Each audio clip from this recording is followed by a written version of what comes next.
Okay, today we're going to continue to talk about cell communication, and I'm going to talk about, take sort of the general concepts that we talked about last time and talk about how they apply in two physiological systems, the nervous system first and then the immune system. And this is a lead-in to what we'll talk about next week. We're going to start talking about vaccines, which is really sort of applied immunology, trying to take immunological concepts and put them into action or to engineer them in some way. And so we'll talk about that next time. So what I want to start with the nervous system, and this is a picture of a neuron. This particular neuron has been filled with a fluorescent dye so that it's colored green. And I'm using it just to make the point, which you already know about, that the nervous system is complex. It performs a complex set of functions. And it's able to do that because there are cells, like this particular cell, that have shapes that are suited to their function.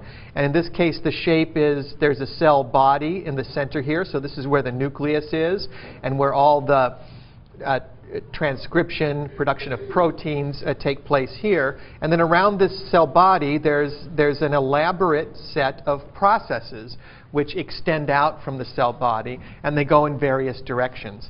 And if you look throughout the nervous system, you would find cells that look different in different regions because of where they're situated in the brain, but they'd all have some of these same features. That is a cell body with many processes that meet in the cell body. Now, what this enables these cells to do is to communicate with very specific other regions of the nervous system. So this cell, wherever it's setting, wherever it is positioned within the nervous system, let's say it's in the cortex somewhere, or the outside surface of the brain, is able to communicate with a region of the brain that's in this direction, a region in this direction, a region in this direction, a region in this direction. And so one way that neurons in particular are able to communicate with other cells in the nervous system, share information, integrate information, decide what to do next, is that they are physically connected to other different cells. And so part of the complexity of the nervous system is the complexity of this interconnection of cells. Now, if we look at this schematically, and so again, this is a schematic, it doesn't represent any particular neuron in the body, but just meant to represent functions that all of them have. Here is the cell body up at the top of the diagram here, and you could distinguish between some properties of these processes that extend out, in that most of them are what are called dendrites, and one of these processes, a special one, is called the axon. And the way this cell works as an information processing unit is that the dendrites, which extend out in all these different directions, are receiving information from other cells, which is integrated at the position of the cell body, and then that information, that integrated information, is passed on to another cell through the axon. And so information flows from the dendrites through the cell body down the axon. And that's what this arrow at the right shows, the direction of the flow of information. And we're going to talk in some detail, not a very high level of detail, but in some detail about how this communication takes place between cells and how the information is passed down one of these cells today. So some terminology, some of which I've already given you: cell body, dendrites, axons. If this is the particular kind of axon that is myelinated, then it might have a layer of a special substance called myelin ensheathing the axon, and that just allows information to move more quickly from one end of the cell to the other. And that can be important because in some cases these processes are very long. right? There are processes that go from my nervous system, from my brain and spinal cord out to the tips of my fingers that allow me to move muscles there, or down to your toes. And so these cells can be many, many feet long. These processes can. Well, the mechanism that the cell uses to transmit information along itself, along this process, which goes from my brain to my fingers, for example, is through an electrical signal called an action potential. And we're not going to talk about this in great detail. There's some detail in your book. If you go on to take particularly the course that's offered here called Physiological Systems, you'll learn a lot about action potentials and what the mechanisms for generating them are. But I'm only going to say a few words here to sort of orient you in the subject. But all membranes are electrically charged. They carry a potential. That is, if you had a tiny electrical meter and you could put one electrode on one side of the cell membrane, on the extracellular side, and one on the intracellular side, and you would measure a potential difference. And just like a battery, you'd measure a potential difference. And that potential difference is generated by the movement of ions, principally sodium and potassium, across the membrane. Now, sodium and potassium don't ordinarily move across membranes, right? They're charged molecules. They can't dissolve. They can't permeate through a cell membrane. But they go through because there are channels that allow them to pass through in the membrane. And so all cell membranes have these channels within them, and under their resting conditions, sodium is moving from outside to inside, potassium is moving from inside to outside, and because there are ions moving back and forth, there's a current that flows, and there's an electrical potential that's generated. Now, this is in the resting state of all cells. There's some membrane potential, and neurons have this resting membrane potential also.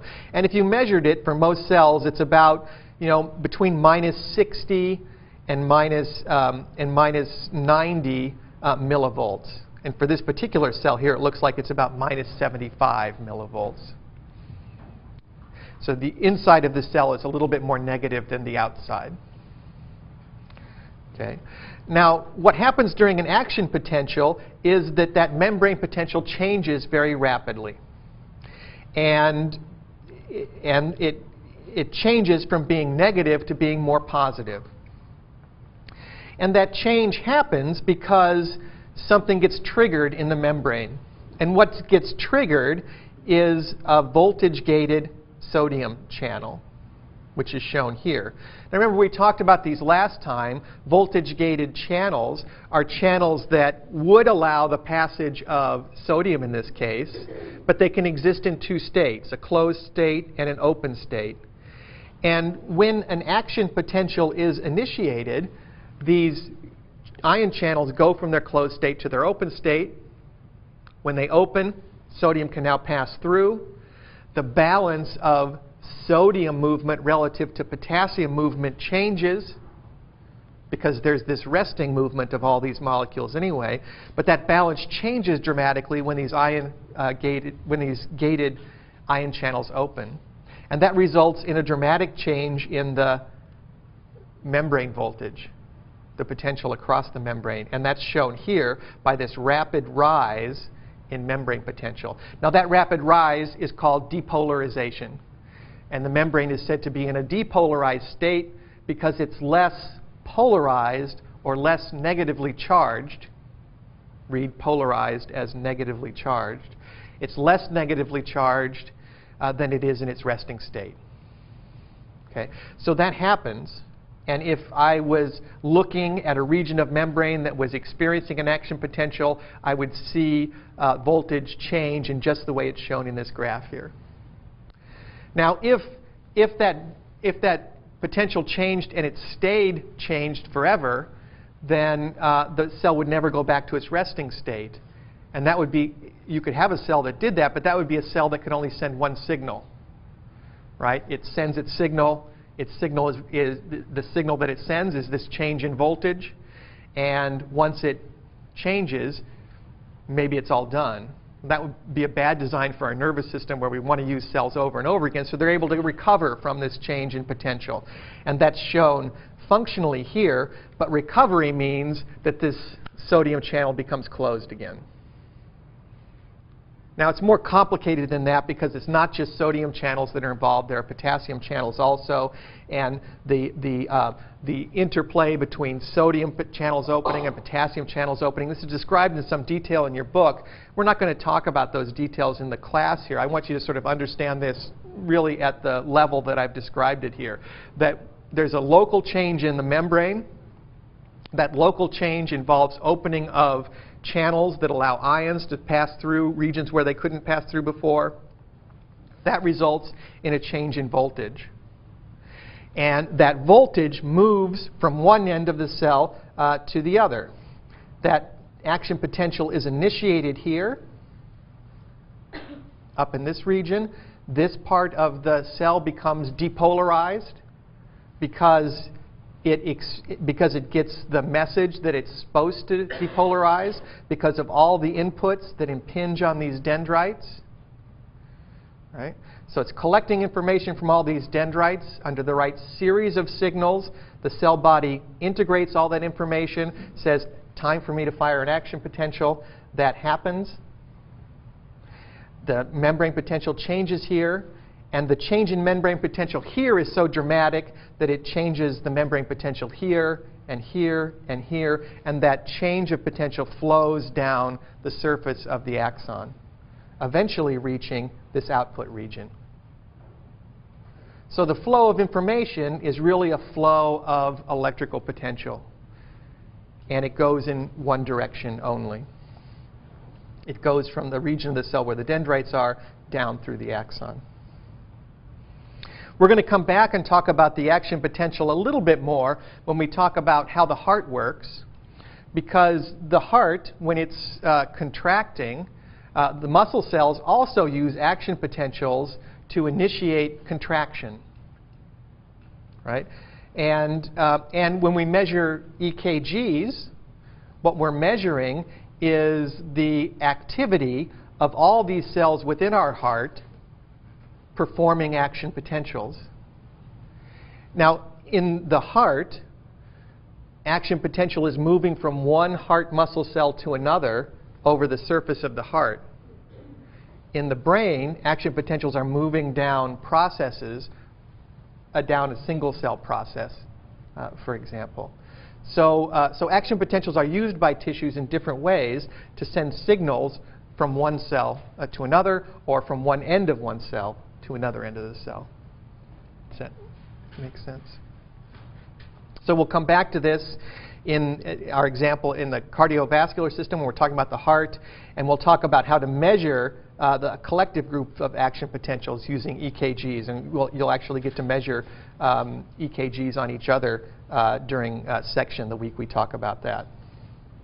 Well, what happens when the signal gets to the end of the axon? How do cells pass the signal from themselves to the next cell? In the heart, it turns out that the cells of the heart are electrically coupled together. So if an action potential moves down this cell, it directly moves into the next cell. And so there's a continuum of electrical connection in the heart that allows an action potential to sweep across the surface of the heart and for the heart to beat in a coordinated fashion. In the nervous system, it doesn't work that way. And it doesn't work that way for a variety of reasons. But the main reason is that you want some decisions to be made at each space between two cells. Right? You want decisions to be made there. So you need some additional mechanism for decision making at the point of contact between the axon of one cell and the dendrite of another. Well, that specialized region, now in this diagram here, this is the axon of one cell, the first cell in a sequence. And that axon meets the dendrite of another cell at a special region called a synapse. And the synapse is just this anatomical region of contact between two adjacent cells in the nervous system. And varies in its structure among cells of the nervous system, but all synapses have some properties in common. One is that there's a physical space in between the two cells. So the axon of what's called the presynaptic neuron, or the neuron that's bringing a signal into the synapse, the axon terminal is physically separated from the dendrite of the next cell. And that space is about 20 to 40 nanometers. It's not a very big space, but it's a significant space. And it's called the synaptic cleft. And it's filled with extracellular fluid. Now, another thing that you'd find, if you looked inside the axon terminals of any of these presynaptic membranes, you'd find lots of vesicles, or small membrane-bound compartments that contain special chemicals called neurotransmitters. And neurotransmitters are molecules you've heard of, like acetylcholine, like dopamine, like serotonin. They're small molecules whose principal function in the body is to carry signals from one cell in the nervous system to another. Now, how they carry signals is that these neurotransmitters act as ligands. And when an action potential comes down this presynaptic axon, when it reaches this point here, it sets off the process of these vesicles dumping their contents into the synaptic cleft. So this process, which is shown schematically here as a vesicle fusing with the cell membrane and then dropping its neurotransmitter, only happens when an action potential reaches the end of the axon. So neurotransmitter release is stimulated by the electrical activity that reaches the end of the axon. When these vesicles dump their contents into the synaptic cleft, the concentration of these ligands rise. And another characteristic of the synapse is that the postsynaptic membrane, the membrane of the cell which is going to receive the signal, has receptors on it. And those receptors, some fraction of them, are specific for the ligand that the presynaptic cell releases. It's a lot of words here, long words, presynaptic, postsynaptic, but pre, post, you get the idea. Caitlin? Just curious, before the neurotransmitters are encased in the vesicle and the presynaptic, where are they stored or located? They're actually stored in these vesicles. And so, they get into the vesicles in a variety of different ways. In some cells, they're recycled. That is, the cell's able to take up the neurotransmitter after it's released and restore it. But most often, there are enzyme systems inside the presynaptic membrane where those neurotransmitters are synthesized. They're synthesized, they're packaged into vesicles, and then they're just waiting. And so if you looked, if you could look inside a presynaptic axon terminal, you would find one of the characteristics is that it's loaded with these vesicles. And they're just sitting there waiting to receive an action potential so that they can immediately dump their contents. And so one of the things you know about the nervous system is it's fast, right? I decide to move, I can move right away. And so in order to have fast transmission, you do that by transmitting electrical signals. That happens pretty quickly. You're right, you turn on your lamp, it happens pretty fast because current can flow very quickly through wire or through a charged, a solution of ions. So that process happens fast, but you also need this neurotransmitter release and activation to happen fast so that you can have rapid activity. Did that answer? So now, in this cartoon here, I've shown a variety of different receptors, just to show, just to remind you of the different families of receptor molecules that could be involved in receiving and translating a signal. But in general, for each neurotransmitter that released, there'd only be one population of receptors that's ready to receive it. And in some cases, it might be a ligand-gated ion channel. And wouldn't that be convenient, right? Because if it was a neurotransmitter-activated ion channel, what would happen when the neurotransmitter bound here? Is it would generate an electrical signal. because you'd open the ion channel and you would allow ion fluxes and you would change the membrane potential in just the way I described for the action potential. So this is a mechanism by which an electrical signal comes here, it gets translated into a chemical signal, the chemical diffuses across the gap and reinitiates an electrical signal in the next cell. And that's one way that it happens.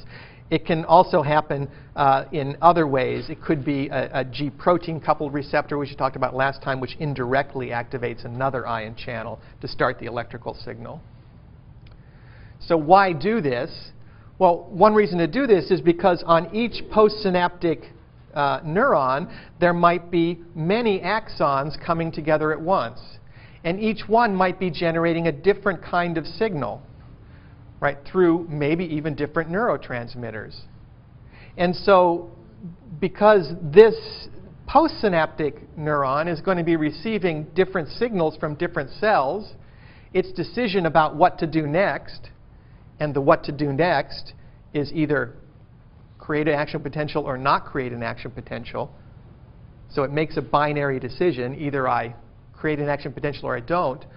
But that decision could be based on many inputs, right? Not just on input from one cell. And it could be the integration of many different chemical signals.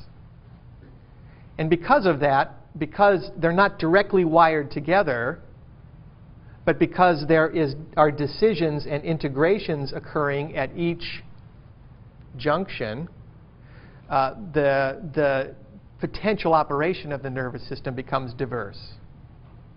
Right? So you have both a diversity in the physical connections, right? Any one cell is potentially contacting lots of other cells, and you have a diversity in the chemical changes that occur as a result of any of those connections. And that's what leads to some of the complexity of function of the nervous system. I want to talk about the immune system for the rest of the time here. And again, the point today is not for you to understand in detail all these mechanisms, but to understand how those basic concepts we talked about last time, basic concepts of cell communication, if arranged in the right kinds of ways, can lead to complex outcomes, right? That was the point I was trying to illustrate in the nervous system. In the immune system, you could think of it as an even more complex set of outcomes that occur. And the outcomes that occur are protective outcomes in general. Our immune system's function is to keep us healthy in the face of an environment where there are lots of things that could potentially harm us. And so the study of immunology is the study of mechanisms that your body uses to protect itself from, mainly from foreign pathogens like viruses and bacteria. And so some words that are useful in this discussion: a host. A host is the organism that you're interested in defending, and it could be you or me or some typical person. Foreign is then any molecule or set of molecules or substances that are foreign to the host. They don't belong there. So could be foreign proteins from a virus. Could be foreign elements from a bacterium. It could be that one of your cells has become mutated, is now abnormal, and so doesn't belong in you anymore. It's foreign, right? It's not part of the host, or not a normal part of the host. So all those things would be considered foreign.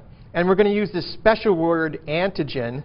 And antigen has a very particular meaning. It's molecules or pieces of molecules, often derived from foreign pathogens, which stimulate an immune response. Right? So antigens are molecules or pieces of molecules that stimulate an immune response. Any molecule can be an antigen. The food that you eat is full of antigens. Right? Microbes that try to live in your body are full of antigens.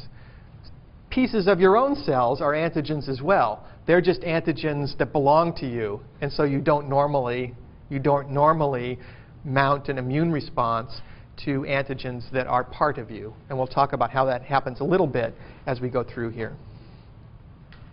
So in general, you think about the immune system protecting against different classes of pathogens, and several classes of pathogens are shown on this table. And so you're familiar with some of these bacteria, like Salmonella or the Mycobacterium that causes tuberculosis, are shown here.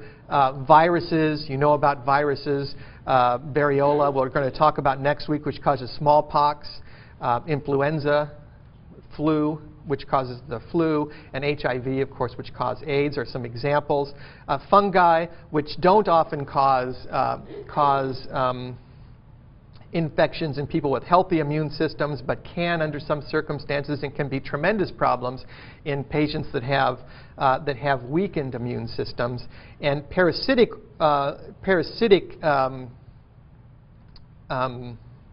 organisms like protozoa and worms, which can cause terrible diseases. Malaria is one that causes much disease worldwide. Schistosomiasis, which is a worm that lives in river waters, causes terrible diseases that are still prevalent in many parts of the world.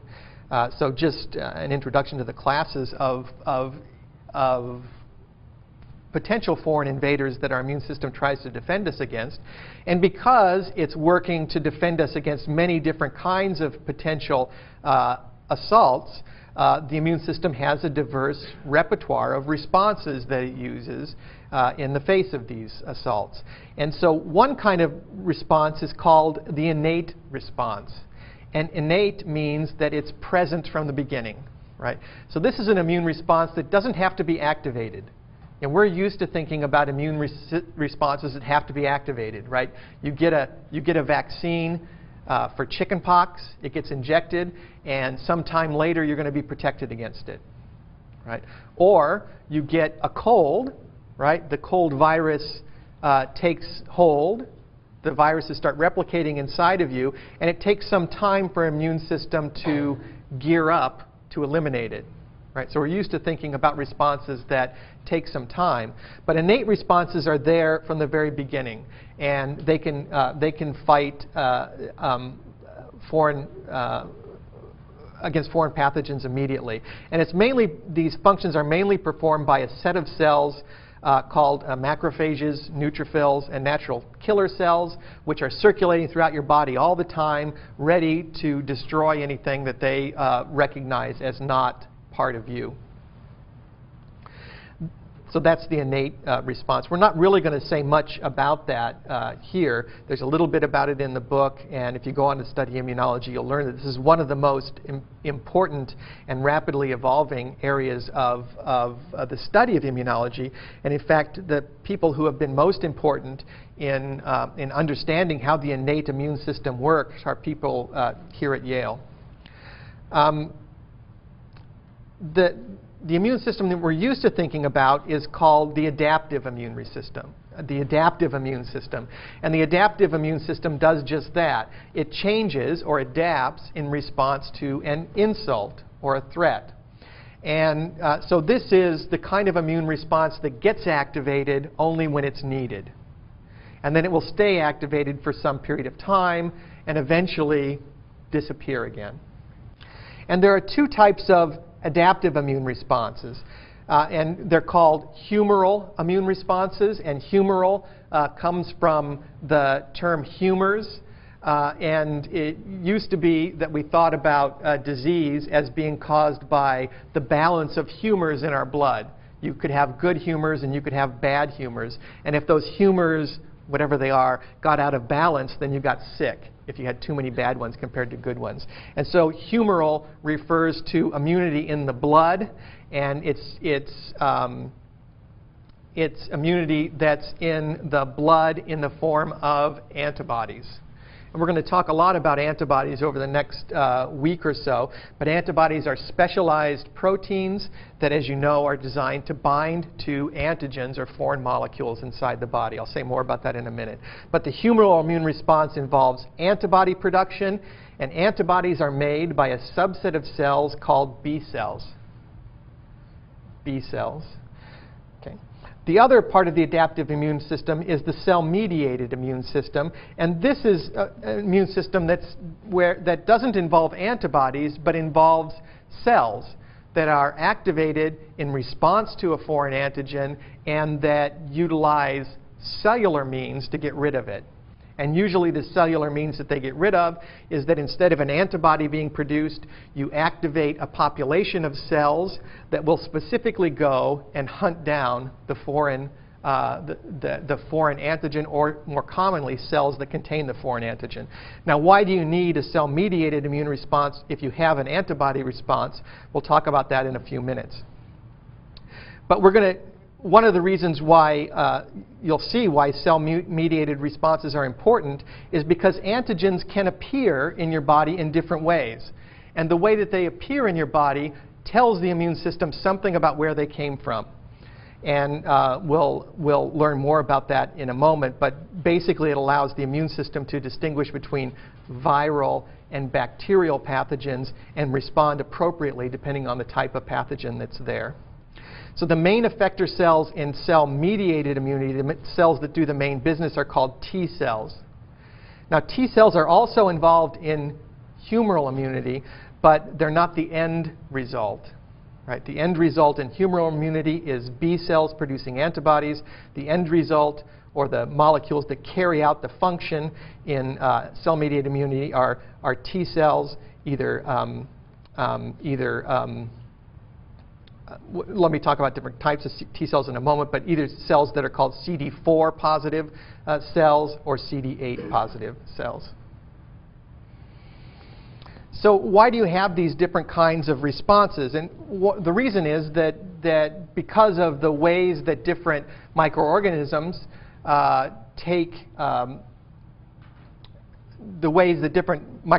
reproduce and damage cells and tissue within your body, you need different ways to respond to them effectively. So think for a minute about what happens if you get infected with a virus. Now, a virus is not capable of reproducing on its own. So if you got a virus into your body somehow and it didn't enter any of your cells, it would cause no damage, right? Because it could not reproduce, and it's reproduction of the virus and passage of that virus onto new cells which causes the problems with disease that we associate, right? They often kill the cells that they infect, and that's a problem with viruses. So a virus isn't troublesome until it infects a host cell. And when it infects a host cell, it becomes troublesome because it takes over some of the host machinery for DNA synthesis, transcription, and translation, and starts making more viruses. And this happens largely in the cytoplasm of the cell. So how is your immune system going to recognize that this virus is there causing bad results if it's living inside of a cell and doing all its business inside a cell where antibodies can't get to it? Right? Antibodies are outside of cells, circulating in your extracellular fluid. Well, the way that your immune system recognizes it is that all of the cells of our body express a molecule on their surface, a membrane protein called the MHC1 complex. And MHC1 is MHC stands for major histocompatibility complex, and it's one of the things that distinguishes my cells from your parent cells, from your roommate cells, is that each one of our cells, one of the things that distinguishes them is the kind of MHC molecules that all of my cells make. It's what makes my cells, and your cells, and it's the reason why you can't do organ transplants between people that aren't immunologically matched. Because if you take an organ from one person and put it in another, if their MHC molecules don't match, then the immune system of the host recognizes, this is not the right MHC for me, and the immune system tries to destroy those cells.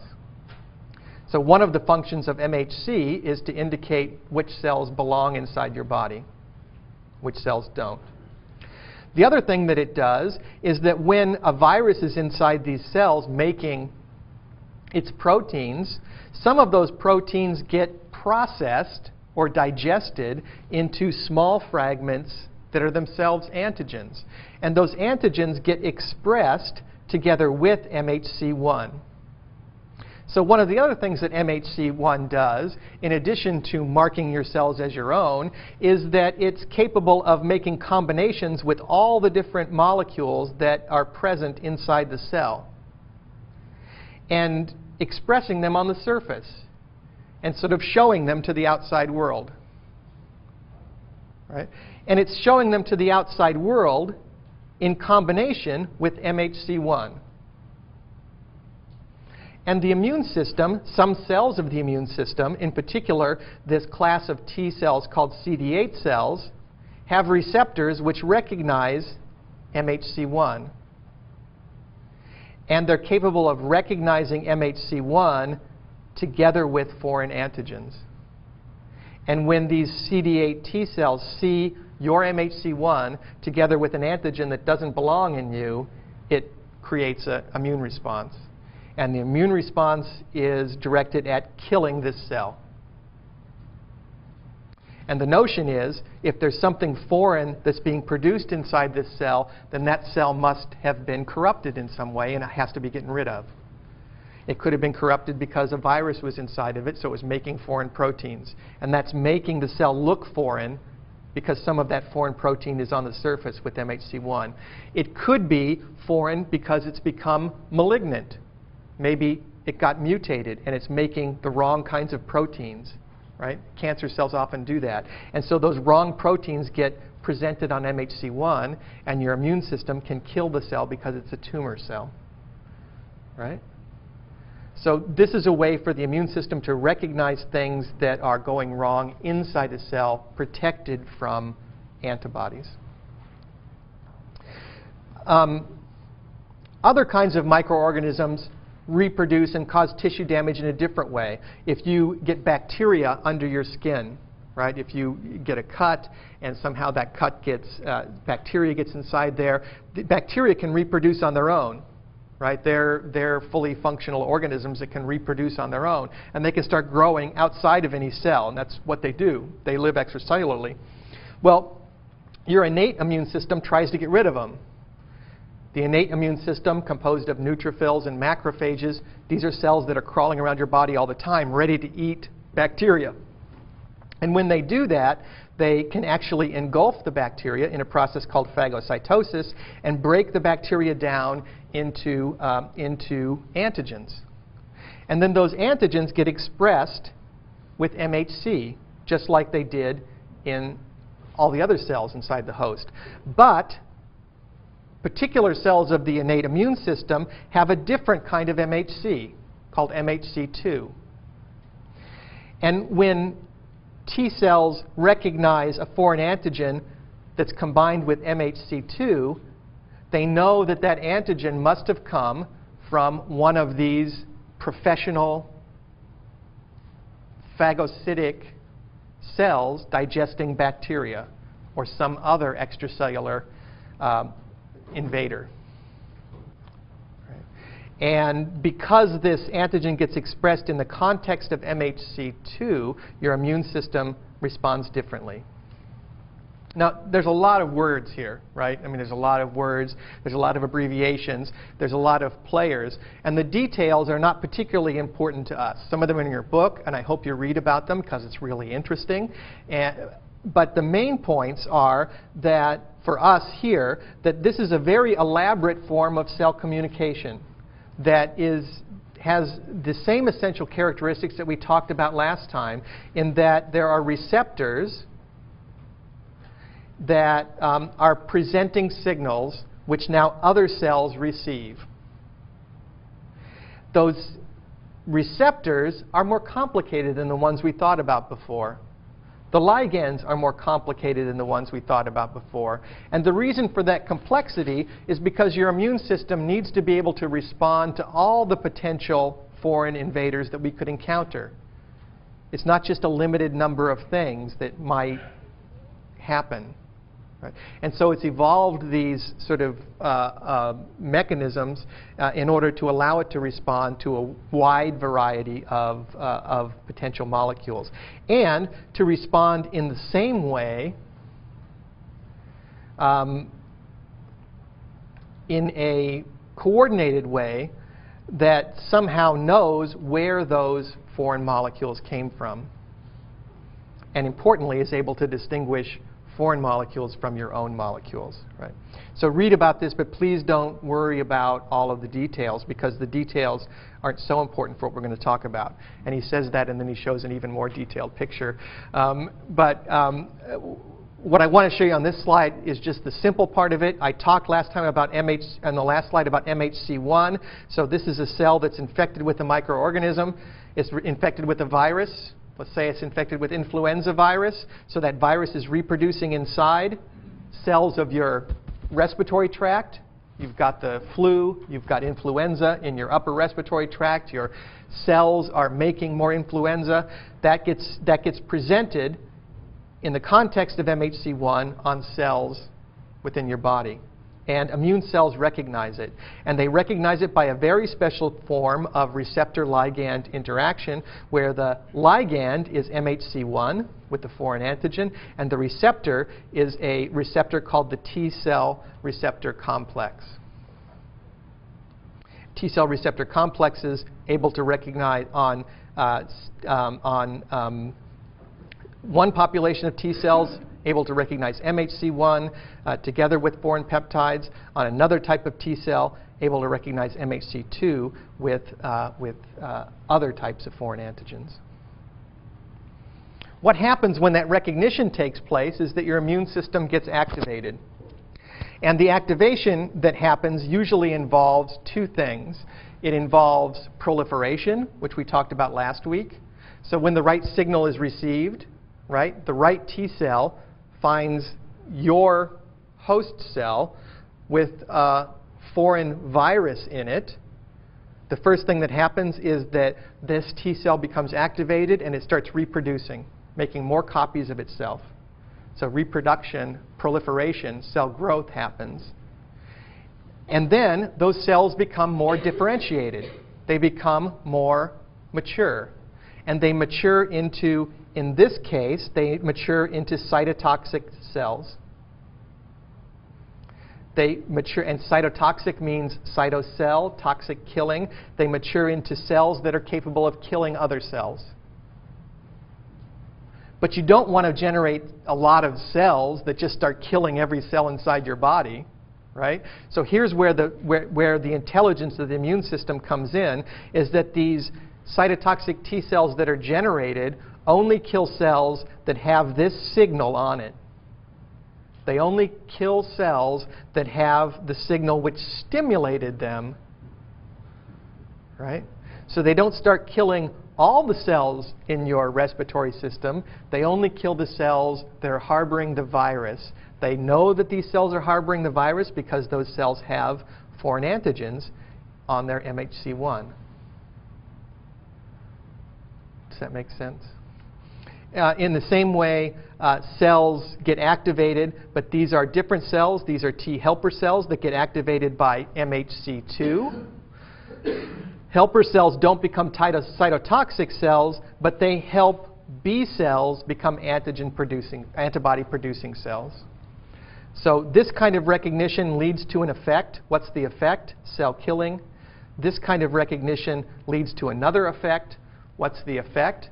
Antibody production. Why are antibodies useful for bacteria? Because bacteria are outside of cells. And when antibodies bind to them, they can neutralize them.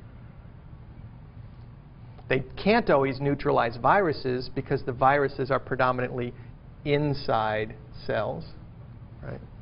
That's why you need two kinds of immune responses. We're going to talk a lot about antibodies. We're going to talk about antibodies in section. And I wanted to, at the end of the course, on our last section meeting, every year, we get together and we talk about which sections did you think were useful and which sections were not so useful. The section we do today is always the most popular section of the year. You'll know why after the section. But, and you can tell me afterwards if you think you figured out why. But it involves thinking about antibodies and how to use antibodies in technology. Well, let me just say, for the rest of the time, where do antibodies come from naturally? They come from B cells. They come from B cells that are activated with a specific antigen. And the antibodies that are produced from these B cells are also specific for the antigen. So an antigen expressed in the context of MHC stimulates your immune system. One of the results of that stimulation is that B cells, a particular subset of B cells, gets activated. What happens when they're activated is they start to reproduce. They make more and more and more B cells. And those B cells also mature. They differentiate. And that's what's shown on this slide here, is the differentiation of those immature B cells into mature B cells. What do immature B cells do? They just wait. They wait for their time. They wait until you are in danger from a particular antigen. When you get exposed to that particular antigen, they say, I'm on. It's my time. They differentiate. They make many copies of themselves. And, they proliferate. They make many copies of themselves. And then they differentiate into antibody production machines. And the antibodies they make are all specific to the antigen that stimulated them. So that's shown here. A B cell gets stimulated, matures into an antibody-producing factory. Antibodies look like this. They're big proteins. If you looked at them under a microscope or if you looked at them in cartoons, they're shaped like the letter Y. And one part of them is all common. The parts at the end of the Ys are variable. What's variable about them is that they bind to a specific antigen. They bind to the antigen that stimulated their production. So I have a bacteria infection, stimulates my immune system. I start making antibodies that bind to an antigen specific to that bacteria. Right? Won't help me against other bacteria, but only against the one that I've got. How do they recognize it? Because at the end of the Y, there's a special region of the antibody, the antigen binding region, that is highly tuned for binding to the antigen that stimulated them. We're going to talk more about now how to use antibodies in section today. One of the beautiful things about antibodies is that, one, your immune system is able to make antibodies against all the thousands, 10,000, 100,000 different pathogens that you'll come into contact with in your lifetime. And so our bodies are capable of making antibodies that are tuned for all the potential antigens that we come into contact with. That's amazing, right? That we have this capacity to respond, and you respond only when needed. Right? From a technological perspective, antibodies are incredible tools because antibodies are molecules that are specifically designed to bind to a particular antigen or a particular chemical. Did something just happen? So what if you could manufacture antibodies? What if you could manufacture antibodies? Don't worry about how they work in the immune system, but what if you could manufacture antibodies? Then you could make a chemical, an antibody, that is capable of binding to a specific other chemical. And you could use that for things. And it turns out you can use that for lots of things. You can use it to detect the presence of small amounts of chemicals anywhere. And we'll talk about how to use antibodies in that fashion later today in section. Questions? One last word of encouragement. I'll say it again. There's a lot of words in this chapter. There's a lot of concepts. Focus on the things that I talked about in class, not the details, the basic concepts. Focus on the concepts of receptors and ligands. I wanted to show you this slide here on the homework.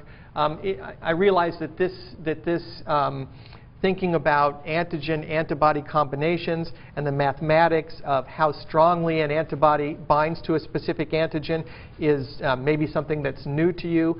And there's this diagram comes directly from your book, from one of the boxes in the book, which describe how you analyze antibody interactions. If you have questions about this, I hope that you've already, if you have questions, taken advantage of the teaching fellows, or come up after class. I'd be happy to try to answer your questions now if you have time as well. See you in section.